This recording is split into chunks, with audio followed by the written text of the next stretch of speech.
안녕하세요. 인사드리겠습니다. 방금 소개받은 도종합기술공사 김남건 부사장입니다. 반갑습니다.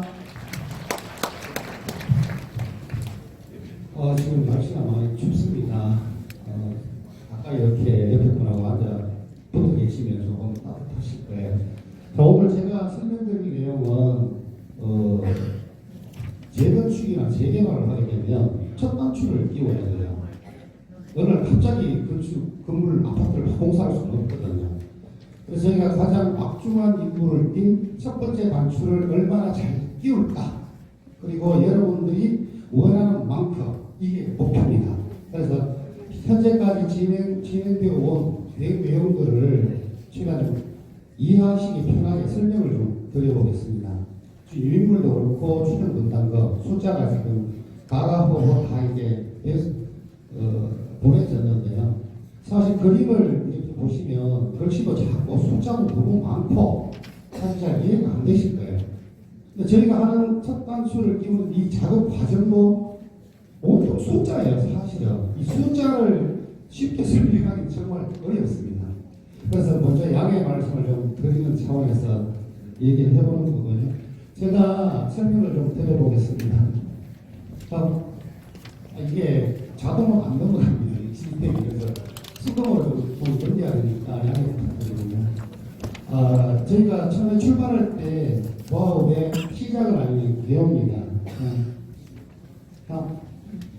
여러분 살고 계시는 요 빨간 테두리, 붉은 색깔의 여러분 살고 계시는 지역이에요. 옆집, 앞집, 뒷집. 이렇게 보시면 바로 뒤에 수락산이 있어요. 25개 자치 후에 전체 재건축 재개발 지역이 이렇게 큰 산이 끼고 있는 데가 잘 없어요. 끼고 있으면 굉장히 구릉지예요. 그래서 아파트 한 대 7층 동 가시면 올라가기 너무 힘든 거예요. 근데 이 지역은 완만합니다, 사실은. 그래서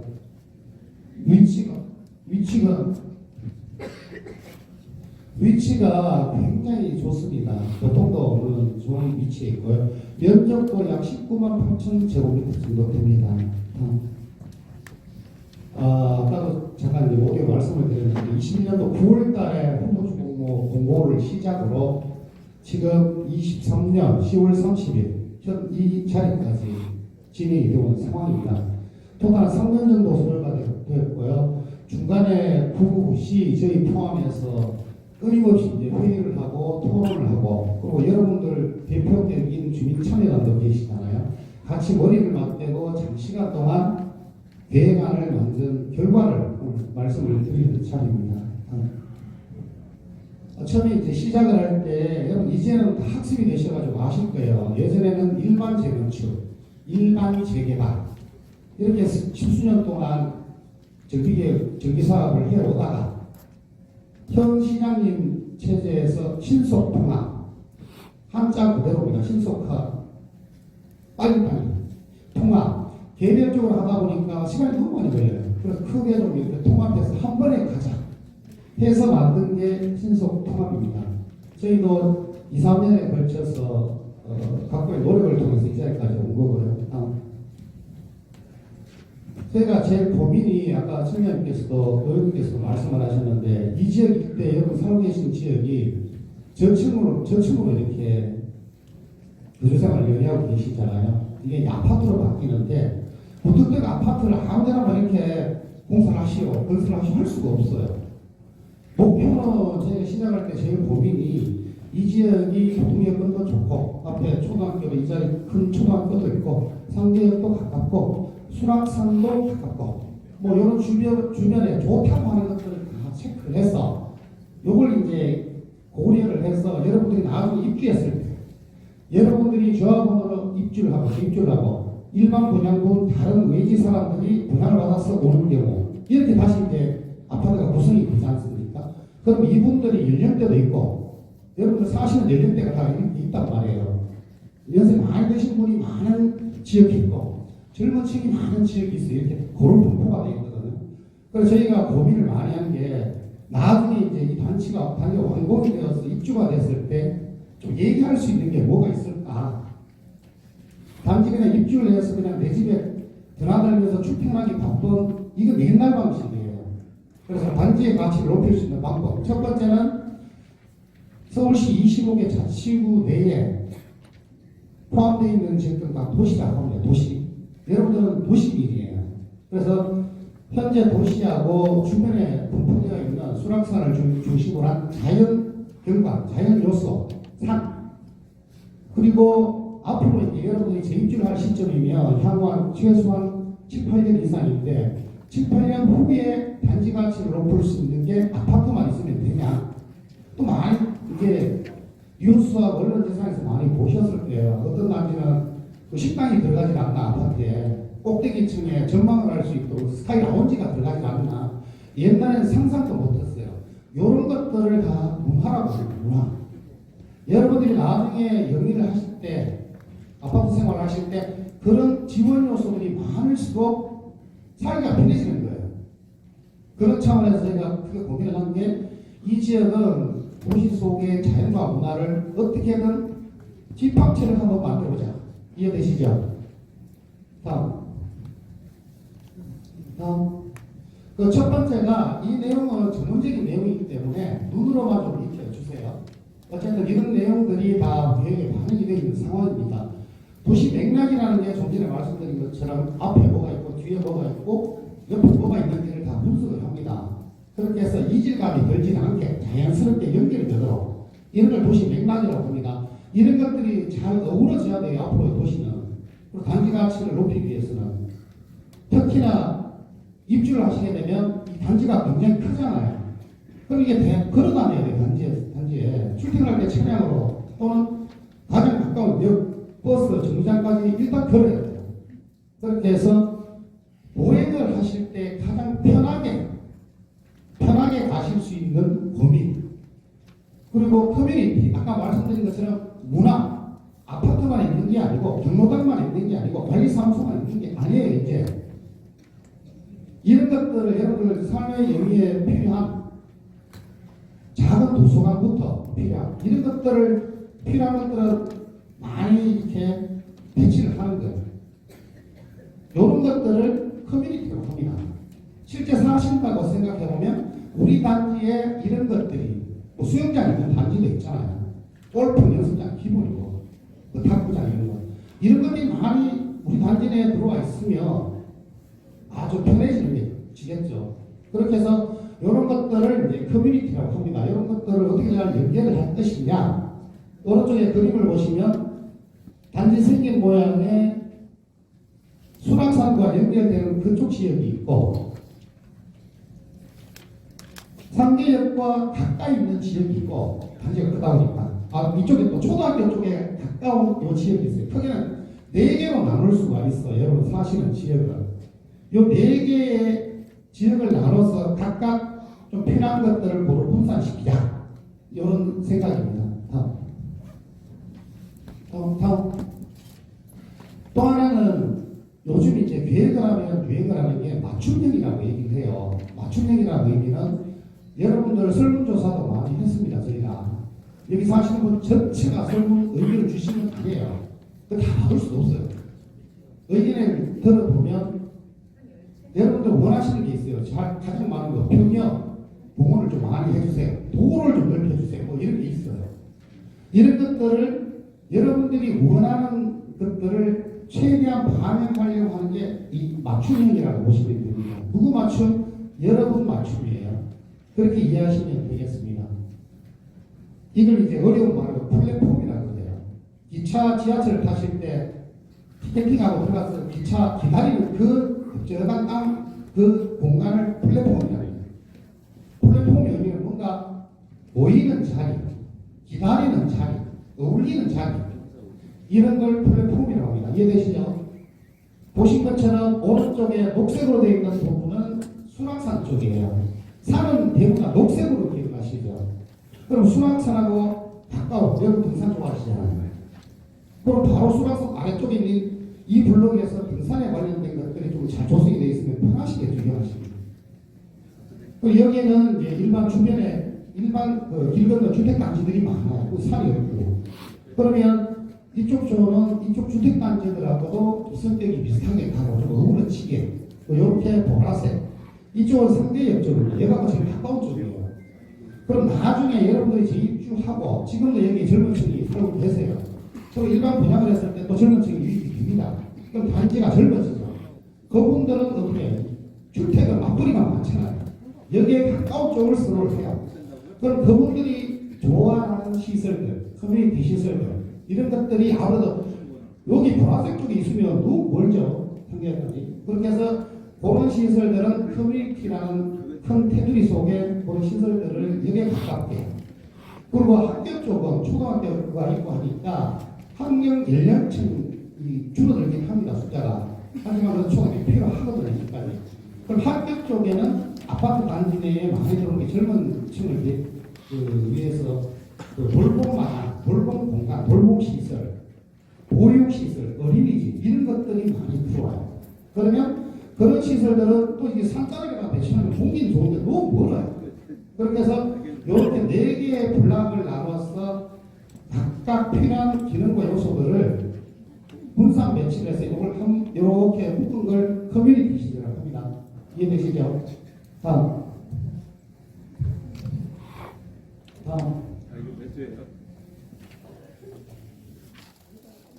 또 하나는 단지가 큽니다. 그럼 여러분들이 지금 옆에 계신 분 알 수도 있고 모를 수도 있는데 나중에 입주를 하게 되면 그 주민 대표단을 만들고 동별로 통장을 받고 이렇게 하잖아요. 그럼 또 이제 새로 입주하시는 인사하고 새로 이웃이 되는 거예요. 그러면 요즘 이제 아파트 단지의 가장 핫 트렌드가 소통이에요. 소통. 그리고 옆집 앞집 교류. 저도 사실 아파트 사는데 앞집 잘 몰라요. 15년을 그렇게 사는 거예요. 시간대가 안 맞아서 마주칠 수가 없는 거예요. 그래서 이런 것들이 지금 아파트들 지금 새로 조성된 아파트에 굉장히 이 소중한 가치로 얘기가 많이 되고 있어요.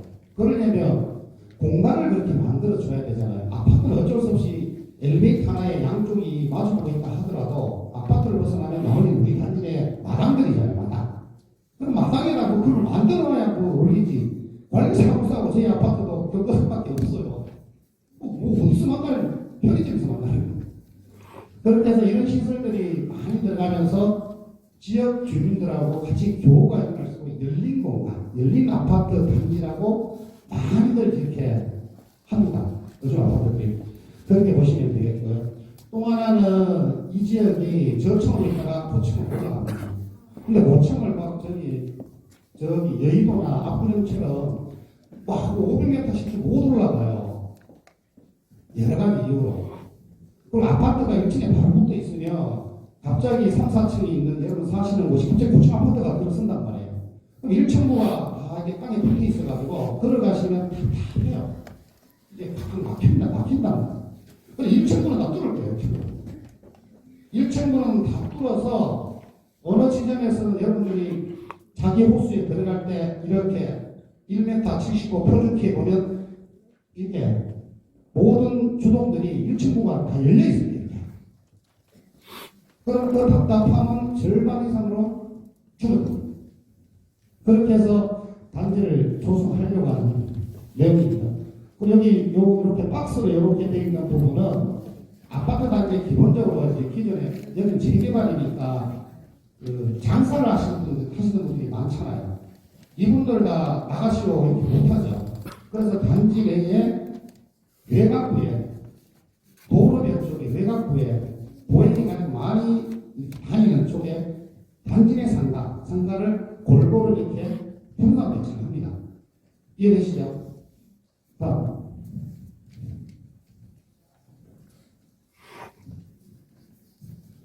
네 번째가 요즘 주변에 산이 있으면 굉장히 까다롭게 다룹니다. 산을 이렇게 고층 아파트가 산을 이렇게 강변북로 남쪽 아파트 한강 남쪽에 보면 판상형으로 벽을 이렇게 치고 있지 않습니까? 우리 이제 수락산이라는 아주 우수한 자연경관이 있어요. 그거를 벽을 쳐서 판상형으로 벽문처럼 이렇게 막을 수가 없어요. 옛날 방식입니다. 요즘은 그렇게 못합니다. 그리고 막아두면 그 단지 가치에 도움이 되는 수락산이 가려져 버립니다. 단지에서 안 보이게 되죠. 역효과가 그 우수한 자원을 막아버리면 안 되죠. 그래서 이걸 이제 도시 경관 창출이라고 합니다. 사실 들려있기 때문에 시야가 막힘없이 시원하죠. 그리고 동공 사이에 바로 수락산이 워낙 크니까 어디서 보시더라도 수락산이 바로 보일 거예요. 이렇게. 이런 것들이 아무 곳에나 있는 잠재력이 아니에요. 이게. 여러분 사시는 곳이 큰 잠재력을 옆에 두고 있는 거예요. 그렇게 이해하시면 됩니다. 다음. 이런 게 이제 저희가 오랫동안 집중적으로 고민한 결과가 되겠고요. 이걸 바탕으로 이제 실제 여러분 보시는 것처럼 그림이라고 제가 표현하는데 뭐 숫자하고 그림이 없을 거예요. 그 설명을 한번 드려보겠습니다. 다음.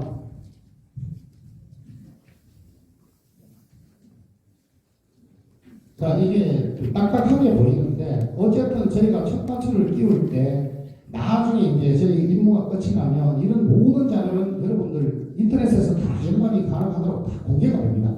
그래서 이걸 이제 법정 계획을 수립해야 되기 때문에 이렇게 좀 딱딱한 그림으로 나타나요. 그래서 이 파란색이 보면 처음 출발하실 때 경계예요, 경계.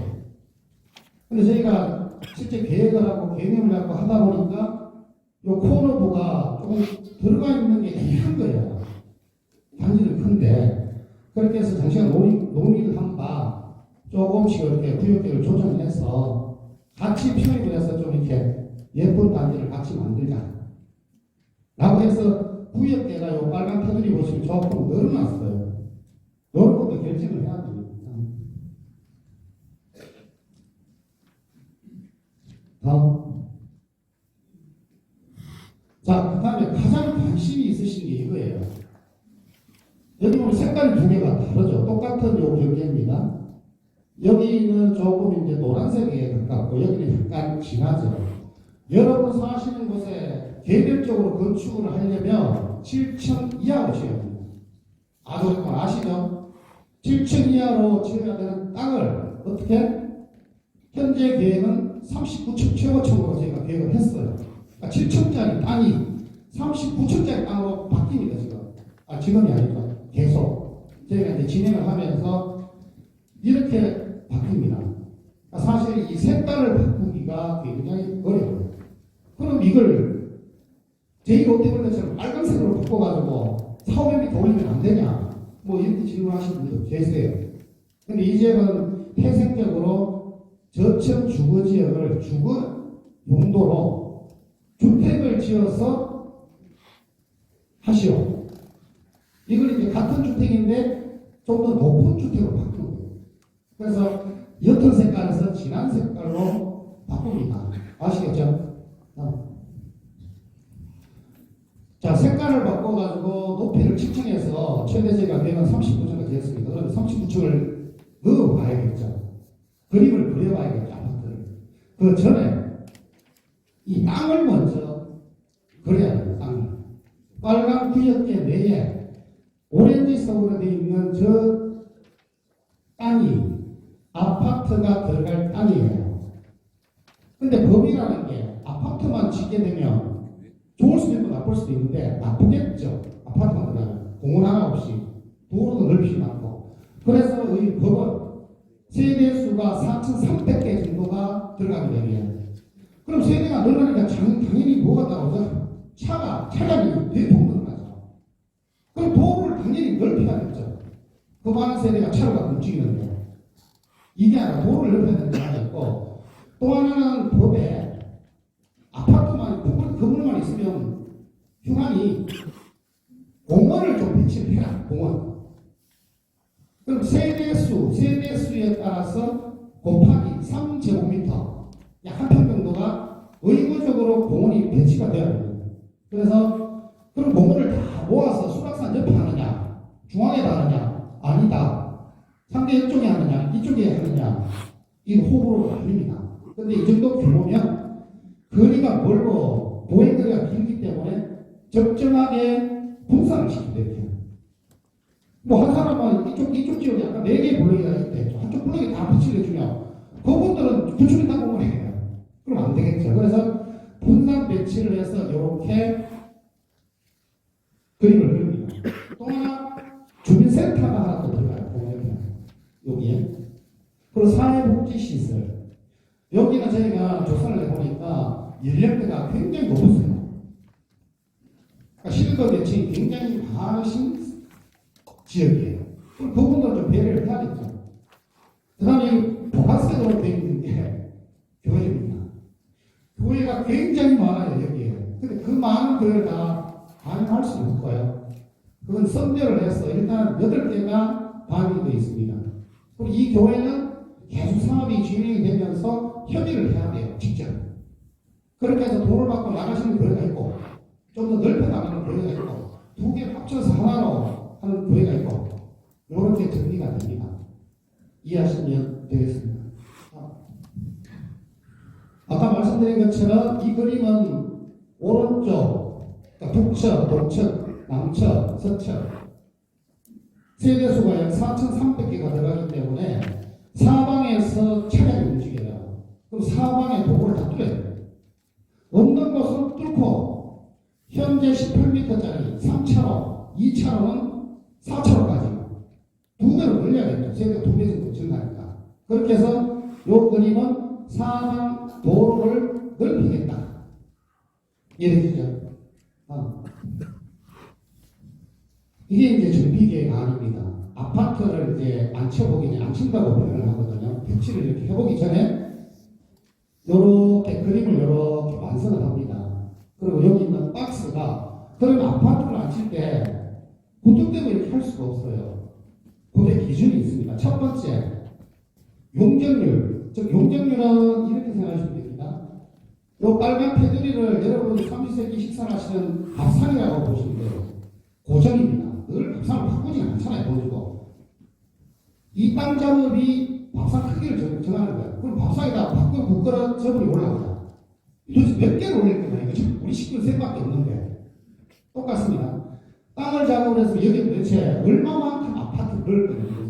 그 첫 번째가 용적률이에요. 하루 세끼 식사는 밥그릇 개수가 용적률이에요. 늘 그 숫자가 올라가잖아요, 사실은. 손님이 오면 한두 개 더 올라가고. 그 첫 번째가 용적률인데, 용적률은 210, 220, 242, 뭐 284. 복잡합니다. 이해시키드리기 어렵습니다. 그냥 이 땅은 284%. 아니요. 284%의 용적률을 가지고 밥상 위에 밥그릇을 올리구나 라고 생각하시면 됩니다. 자, 모든 재건축제가 방금 말씀하셨는데 290% 된 다음에 배치를 해요. 285에서 295 사이. 왜? 옛날에 250개, 즉 밥상에 25개밖에 그릇을 못 올리겠어요, 법으로. 그런데 그걸 300%까지, 300개까지 그릇을 똑같은 밥상입니다. 풀어주고 완화를 시켜주는 거예요. 왜? 조금 더 세대가 늘어나면 일부분은 여러분 산업에 수익으로 플러스 해주는 거예요. 대신에 절반은 임대주택 좀 타고 반반 나눠서 들어갑니다. 그렇게 해서 모든 사업자마다 수익을 좀 더 낼 수 있도록, 결국 수익이 늘어난다는 얘기는 분담금이 줄어드는 거예요. 그죠? 자, 그래서 다시 정리해드리면 예전에는 250%가 최대. 더군다나 여러분 자리는 7층 이하가 최대였어요. 7층. 이게 39층까지 저희가 계획을 하고 용적률도 250%에서 300%까지 끌어올리는 거예요. 이해되시죠? 이렇게 해서 밥상에 올리는 그런 숫자를 정해요. 총량. 자, 이걸 가지고 실제 배치를 해봅니다. 이 배치는 참고적으로 예시입니다. 나중에 건축설계 전문 업체를 뽑아야 됩니다. 경쟁을 해서 가장 좋은 배치를 한 그 업체를 선정을 하셔야죠, 여러분이. 지금은 저희가 밥상 크기하고 올리는 밖으로 숫자를 정하기 위해서 해보는 게 되는지 안 되는지. 지금 단계에서 이건 수백 가지가 나옵니다. 그 중에 하나 가장 최적화된 저희가 고민 끝에 예시한 건축 배치도입니다. 참고하시면 되겠고요. 자, 세대수가 지상 최대 층수가 39층, 총 세대수는 4,334세대. 그 중에 아까 말씀드린 것처럼 재개발은 법이 그렇습니다. 의무적으로 세대 15%는 의무적으로 임대주택을 이해되시죠? 재건축은 없습니다. 제가 아파트 들어가는 게 없어요. 그게. 참고하시면 되겠고요. 공그레스 공공임대가 약 1000세대 정도가 들어갑니다. 평형은 이것도 공통입니다. 모든 재건축계획이나 공통이 사실은. 자, 60제곱미터가 소형입니다. 60에서 85가 중형, 85 이상을 대형이라고 합니다. 그래서 소형, 중형, 대형은 모든 사업장이 적정 비율로 들어가요. 어떤 사업장 85 큰 거만 하겠다. 잘 팔린다고 하니까 34평대, 여기거든요. 중간 85 언제비. 이것만 다 넣어주세요. 불가능합니다. 그래서 고루, 소중대가 고루 배치가 됩니다. 그래서 총 세대수가 약 4,300개. 주차는 당연히 법정 주차대수 이상 주차는 들어갈 겁니다. 주택공급입니다. 앞서 말씀드린 것처럼 여러분들 이제 재개발 사업장에서는 아파트를 사시지 않았기 때문에 이런 것도 이제 조금 공부를 하셔야 돼요. 전용 면적이 뭐고, 공급 면적이 뭘까, 계약 면적이 뭘까, 이제 이걸 아셔야 돼요. 일반 단독 가구에 사실 때 그게 의미가 없어요. 근데 아파트는 이게 다 구분이 되어 있단 말이에요. 이해되시죠? 그래서 일반적으로 34평, 25평 얘기하는 건 요 공급 면적 여기. 요걸 기준으로 하는 거예요. 왜냐하면 복도, 엘리베이터 이런 거 같이 쓰잖아요. 두 세대면. 그걸 반반씩 나눠가지고 더하기 하면 양쪽이. 그걸 공급 면적이라고 합니다. 그리고 주차장하고 막 이런 게 있잖아요. 부대 공리시설들, 아파트 가보시면 주차장 들어가 이런 거 있죠. 그런 것들은 전 세대들도 나눠서 더하기도 해요. 그게 계약 면적이에요. 실제 여러분들이 아시는 나 몇 평이야, 너 몇 평이야 하는 건 요 공급 면적. 요 면적을 기준으로 평형을 얘기하는 거예요. 지금 법이 앞에가지고 평으로 평형 못합니다. 부동산 돌아다니시면 다 제곱미터로 표현하게 돼 있어요. 이해되시죠? 그래서 총 4,300개 정도가 향후에 이 지역 여러분 사시는 곳에 세대수가 들어갑니다. 또 하나는 아까 앞서 쪽에서 저희가 고민을 많이 했다는 거, 문화시설, 커뮤니티 시설 이런 것들은 기본적으로 법에서 기본적으로 주민 공동시설이라고 내 기준이 있습니다. 법적 기준도 있고요. 이런 것들이 다양하게 작은 도서관, 경로당, 어린이집, 주민 운동시설, 운동도 좀 하셔야 되니까 운동시설, 그리고 어린이 놀이터 이런 거. 그러니까 일반 단지에 가보시면 기본적으로 알려야 되는 건 다 배치가 안 돼요. 법적으로. 거기에 플러스, 우리 단지 가치를 높이기 위해서 플러스, 어떤 단지는 수영장, 어떤 단지는 조식 식당, 어떤 단지는 뭐 대규모 피트니스 센터, 이렇게 추가로 들어가는 거예요. 이렇게 해서 이런 것들을 통칭하여 커뮤니티 시설을 합니다. 이런 것들이 많을수록 단지 가치에 좋아요. 가치가 되는 거예요. 자, 보행공선입니다. 여러분들 이 블럭이 크기 때문에 저희가 주 보행 루트를 분석을 해봤어요. 지금 현재 사시면서 이 블럭을 진입하거나 나가실 때 어느 루트로 많이 움직이는지 그걸 분석을 해서 나중에 이 파란색 보이시는지 모르겠는데 파란색이 사방에서 보행이 가가고 사시는 곳까지 자유롭게 짧은 거리로 왔다 갔다 하실 수 있도록 보행 출구를 잡아준 거고요. 그러니까 빨간색으로 된 부분은 이게 블록이 크다 보니까 한쪽에 출구를 한두 개 가지고 나가는데 게임이 나요. 출퇴근할 때 아주 악수가 나요. 그래서 출구도 보시는 것처럼 하나, 둘, 셋, 넷, 다섯 개로 분산해서 각 코에 직접적으로 바로 진출이 될 수 있도록 출구를 저희가 잡아놓은 이해되시죠? 다음. 자, 아까 점수를 제가 말씀드렸잖아요. 최고 39점. 근데 가만히 생각해보시면 수락산 쪽에 고치고 이렇게 못 올려요. 그 부분은 힘들어요. 그럼 학교 쪽이 아니고 학교가 있어요. 학교 쪽으로 초고층 이렇게 학교에 편하다. 물론 길 건너지만 어려웠어요. 그것도. 그럼 남은 지역이 북쪽에 주변 아파트. 거기는 아파트가 유능이 엄청날 거예요. 그죠? 고층으로 이렇게 딱 붙이면. 그럼 남아있는 곳이 중앙부예요. 중앙부. 그래서 이 그림을 보시면 어딘지는 모르겠으나 쭉 15층대에서 쭉 올라가서 39층, 다시 쭉 내려가서 15층 이렇게 볼록하니 이렇게. 이게 동서방향 사시는 거, 동서방향. 그럼 남북방향 역시나 볼록하니 중앙으로 볼록하니 이렇게. 그 경계부가 고층으로 올릴 수 있는 조건이 아니에요. 여기는 어떤 지역에 앞에 도로는 대로인데 앞에 아무것도 없어. 거기 고층 올라가면 앞에 없어. 아무것도 없어요. 이것도 없어. 근데 저희는 사방에 학교하고 산이 옆에 있는 아파트 주거나 데가 여기 싸고 있단 말이에요. 그렇기 때문에 외곽으로 오목하게 이렇게 할 수가 없어요. 그래서 볼록하게 이렇게. 나중에 아파트 단지가 볼록하게 이렇게 된다고 생각하시면 됩니다. 자, 아까 말씀드린 것처럼 이게 좀 도식화되어 있는데요. 요거 A하고 B, C, D, E 요 지점을 도로를 8m짜리를 11m로 20m를 한 차선을 걷어서 스타차로 23m 8m짜리를 너무 좁아. 근데 그쪽은 참 많이 가는 것 같아요. 18m까지 이렇게. 그러니까 네 곳의 현재 도로를 넓히는 겁니다. 여기까지가 저희가 그동안 이제 고심고심해서 계획안을 정리해 온 거고요. 이게 정리가 되면 또 여러분 설명회 하면 또 의견을 직접 주실 수도 있고, 동나 아니면 동의서 지원센터 여러 채널로 의견을 주실 수가 있어요. 그래서 그 의견을 주신 의견이 반영될 게 있고 도저히 반영할 수 없는 게 있을 거 아닙니까? 그런 걸 다 정리를 해서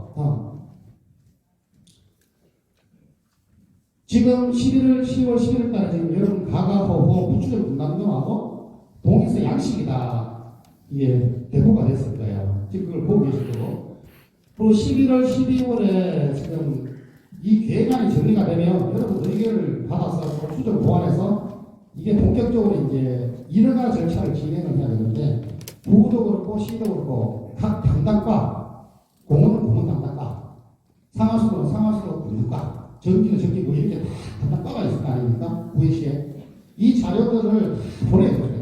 또 담당 일가 부서의 의견을 또 받아야 돼요. 그런 것들 다 정리하고, 그리고 이건 이제 법적으로 구청만 문서를 공식적으로 여러분한테 다 공개를 우선 해요. 그게 이제 주민 공람입니다. 30일 동안, 30일 동안 모든 자료를 다 개방해요. 언제든지 보시면 됩니다. 그 의견 주시면 되고, 이렇게 하게 되면 그냥 그렇게 정리되는 게 아니고 꼭 이걸 또 정리를 해서 요 구에 여러 손으로 뽑으시고, 구 의원님들 계시잖아요.